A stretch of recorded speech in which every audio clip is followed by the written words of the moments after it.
আসসালামু আলাইকুম ছেলেমেয়েরা, আশা করি সবাই ভালো আছো। আমরা দেখি লেখাপড়া শুরু করি আজকে। আমরা কিন্তু লেকচার 1-এ যেটা পেয়েছিলাম সেটা হচ্ছে জৈব রসায়ন, যে চ্যাপ্টারটা ছিল আমাদের, সেই জৈব রসায়ন চ্যাপ্টারের আমরা জৈব যৌগ এবং জানার চেষ্টা করেছিলাম তার কিছুটা ইতিহাস। সেকেন্ড লেকচারে আমরা একটু জানার চেষ্টা করব যে ওই জৈব যৌগ যাদেরকে বলেছিলাম তাদের যে ক্লাসিফিকেশন, শ্রেণী বিভাগটা আমরা জানবো আর কি, ছোট্ট করে, সংক্ষেপে, জটিল না, খুবই সিম্পল, একেবারেই সিম্পল। সব বইয়ে দেওয়া আছে সুন্দর করে, বাট আমি একটুখানি বলি আমার মতো করে, নাথিং এলস। এই অর্গানিক কম্পাউন্ডস আমরা বুঝতে পারছি, এটাকে ক্লাসিফিকেশন ফার্স্টলি করা হয়েছে, এটা অ্যালিফেটিক জৈব যৌগ হতে পারে, অ্যারোমেটিক জৈব যৌগ হতে পারে। ফাইন। অ্যালিফেটিক জৈব যৌগ যারা, তাদের মধ্যে অ্যালিফেটিক যোগের বৈশিষ্ট্য থাকবে, এটাই স্বাভাবিক। অ্যারোমেটিক যৌগ যারা, তাদের মধ্যে অ্যারোমেটিক যোগের বৈশিষ্ট্যই থাকবে।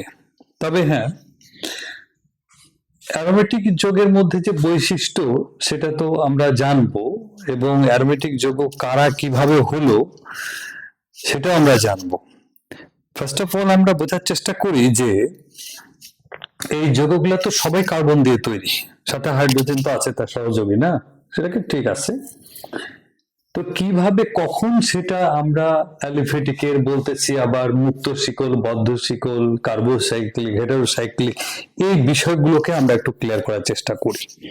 তারপরে আমরা বুঝতে পারবো আস্তে ধীরে যে অ্যালিফেটিক যৌগ কোন ধরনের কি কাহিনী ঘটায়, বিক্রিয়ার মধ্যে মারামারি করে, অ্যারোমেটিক যৌগই বা মারামারি করতে গিয়ে কি আহত নিহত কি হচ্ছে সেটা আমরা বোঝার চেষ্টা করবো ডেফিনেটলি। ওকে, আমরা একটুখানি যাই যে জৈব যৌগের অ্যালিফেটিক যে অংশটা, অ্যালিফেটিক জৈব যৌগ যাদেরকে আমরা বলবো, তারা কিন্তু মুক্ত শিকল এবং বদ্ধ শিকল দুটো ভাগে ভাগ করা হয়েছে।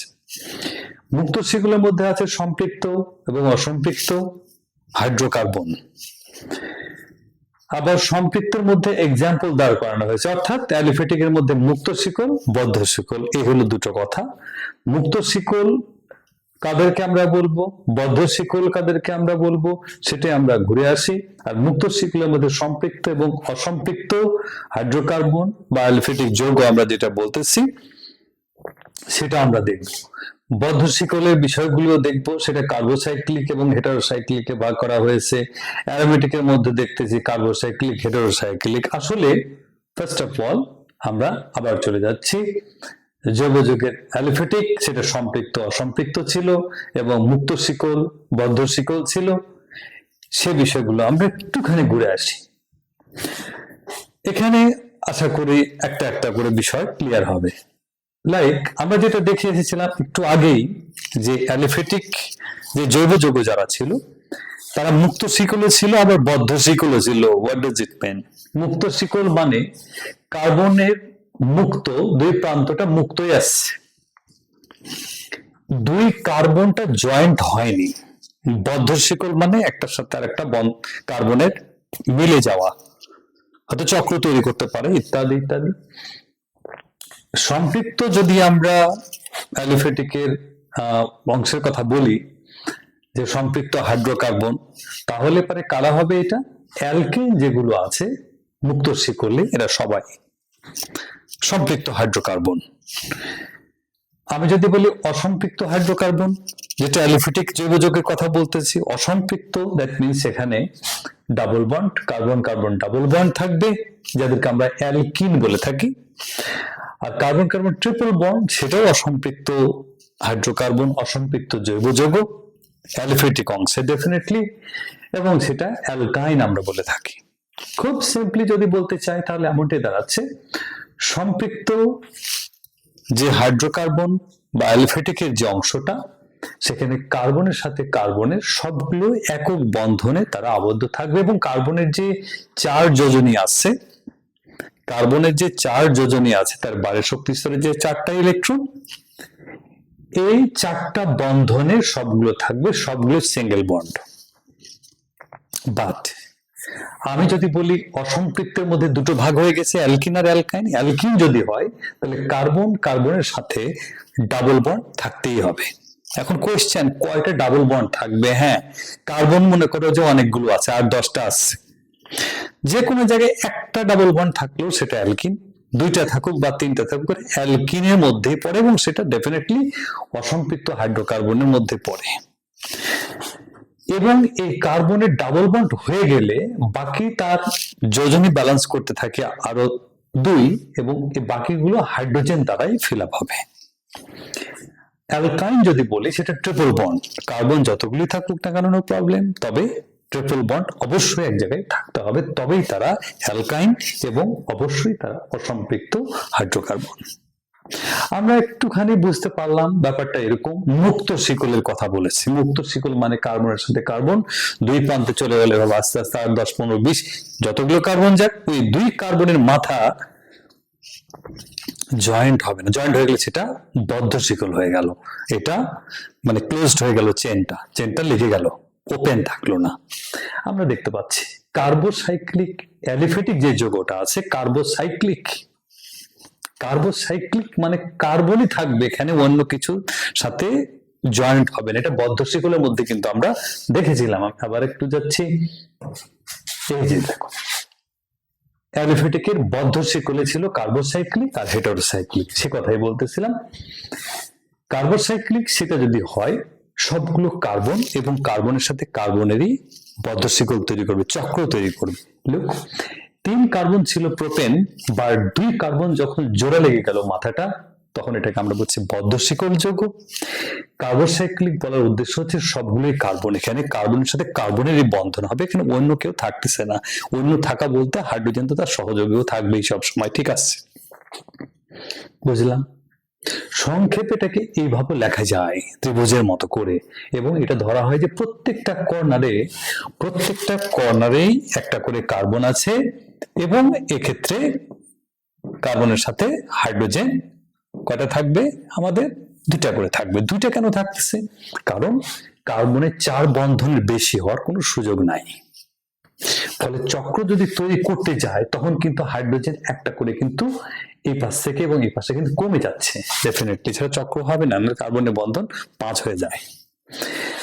আমরা দেখতে পাচ্ছি যে এরকম ভাবে এটা হচ্ছে প্রোপেন ছিল সাইক্লোপ্রোপেন, সাইক্লো কথাটা শুধু জাস্ট অ্যাড করতে হবে, নাথিং এলস। লাইক প্রোপেন হলে সাইক্লোপ্রোপেন, 4 কার্বন বিউটেন হয় সাইক্লোবিউটেন, সাইক্লোপেন্টেন, সাইক্লোহেক্সেন ইত্যাদি ইত্যাদি। Very simple.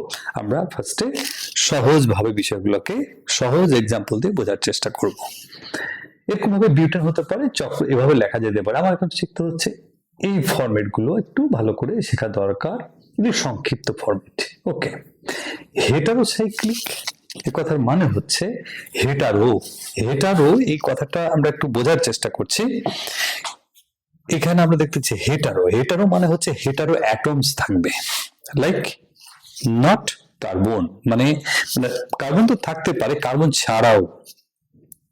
ছাড়াও হেটারো অ্যাটমস বলতে কার্বন ছাড়া অন্য কেউ, like oxygen, like sulphur, sulphur হতে পারে, ফসফরাস হতে পারে। আমরা যদি এখানে আরো এক্সাম্পল দেওয়া আছে আমরা বুঝতে পারছি অক্সিজেন, নাইট্রোজেন, সালফার ইত্যাদি ইত্যাদি। অর্থাৎ সেক্ষেত্রে কার্বন ছাড়া hetero atoms, different atom rather than carbon, বিষয়টা এরকম। এখানে আমরা দেখতে পাচ্ছি এটা কার্বোসাইক্লিক যৌগ ছিল, আমাদের একটু আগে দেখেছি। এখানে ঢুকে পড়েছে অক্সিজেন, তারও কিন্তু যে দুটো ব্যালেন্স, যে এই দুটো বন্ধন কিন্তু আছে, দুটো বেশি থাকতে পারবে না অক্সিজেনে, এবং এটা হেটারো অ্যাটমস অক্সিজেন, কার্বন ছাড়াও অন্য অক্সিজেন, সালফার এগুলো যদি ঢুকে পড়ে আর কি, তখন এটাকে আমরা বলছি হেটারোসাইক্লিক যৌগ। তবে এটা হেটারোসাইক্লিক যৌগ ছিল, এটা প্রোপেন ছিল, তবে এটা কিন্তু এখন অন্য জিনিস হয়ে গেছে দেখতেছি আমরা। তবে এটার মতোই ছিল, কিন্তু এটার মতো এরকম নাম তার হবে না, তবে সেটা সাইক্লিক কাঠামো পেয়েছে। কিন্তু এটা যেমন প্রোপেন ছিল 3 carbon, methane, ethane, propane, but এটা কিন্তু ইথেন থেকে কিন্তু আসছে, 2 কার্বন, কিন্তু তাহলে ইথিলিন অক্সাইড বলতে হবে কিংবা ইথিন অক্সাইড বলতে হবে, এই হচ্ছে বিষয়। তো আমরা বোঝার চেষ্টা করলাম, আর একটুখানি আমরা ঘুরে আসছি এবার। তার আগে একটু দেখে আসছি অ্যারোমেটিক যৌগগুলোর মধ্যে কার্বোসাইক্লিক, হেটারোসাইক্লিকও আছে। আমরা একটু ঘুরে আসছি, দেখি কি অবস্থা। অ্যারোমেটিক যৌগের মধ্যে কার্বোসাইক্লিক আমরা আগেই জেনেছি যে অ্যারোমেটিক যৌগের মধ্যে তার অ্যারোমেটিকের কিছু বৈশিষ্ট্য নিয়ে আছে, বৈশিষ্ট্যগুলো আমরা জানবো, কারণ তাদের যে রিয়াকশনের টাইপ অ্যালিফেটিকের মতো না, এদের ডিফারেন্ট। আগের দিনে বলতো যে হ্যাঁ অ্যারোমেটিক যৌগ মানে অ্যারোমা, সুগন্ধি আছে ইত্যাদি ইত্যাদি, সুগন্ধি যুক্ত যৌগ, বাট অনেকগুলো যৌগে দুর্গন্ধও আছে। তো যাই হোক, এদের মেকানিজম একটু ডিফারেন্ট, আমরা পড়বো ডেফিনেটলি, পরে জানার চেষ্টা করছি এটা কার্বোসাইক্লিক কখন হবে। তবে আমরা বুঝতে পারতেছি অ্যারোমেটিক যৌগের মধ্যে মুক্ত শিকলের কোনো কাহিনী নাই, সবই চক্র, হয় কার্বোসাইক্লিক না হয় হেটারোসাইক্লিক, সবগুলো জয়েন্ট হয়ে আছে।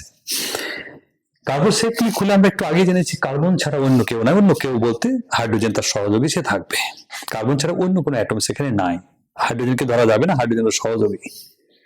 যেমন বেনজিন হতে পারে, টলুইনও হতে পারে, টলুইনে একটা মিথাইল এক্সট্রা আছে, এটার সাথে যদি আমি জাস্ট খালি মিথাইলটা দিয়ে দেই তাহলে কিন্তু এই জিনিসটা এটা হয়ে গেল, তাই তো। আর যদি বলি হেটারোসাইক্লিক যৌগ, হেটারোসাইক্লিক অ্যারোমেটিক যৌগ, তাহলে ডেফিনেটলি বুঝতে হবে যে হেটারো অ্যাটমস আছে, লাইক কার্বন ছাড়াও অক্সিজেন, সালফার, নাইট্রোজেন এগুলি থাকবে। তো আমরা দেখি যেমন এখানে আমার এখানে কিন্তু ছিল কার্বন, বাট এই জায়গায় নাইট্রোজেন, বাকি সবই ঠিক ছিল, এই কারণে হেটারো অ্যাটমস ঢুকে গেছে, এরা হচ্ছে হেটারোসাইক্লিক যৌগ। এরকম ভাবে আমরা আরো অনেক এই অক্সিজেন, নাইট্রোজেন, সালফার এগুলো দিয়েও কিন্তু আরো অনেক যৌগ হতে পারে অ্যারোমেটিকের মধ্যে। আমরা তাহলে এই জানার চেষ্টা করলাম আজকের যে ছোট্ট একটা আলোচনা, জাস্ট জৈব যৌগের শ্রেণী বিভাগটা একটু বোঝার চেষ্টা করলাম। আশা করি তোমরা বুঝতে পেরেছো, ছোট্ট লেকচার, কম কথার মধ্যে আর কি বোঝানোর চেষ্টা করলাম। আল্লাহ হাফেজ, এ পর্যন্তই। আসসালামু আলাইকুম ওয়া রাহমাতুল্লাহ।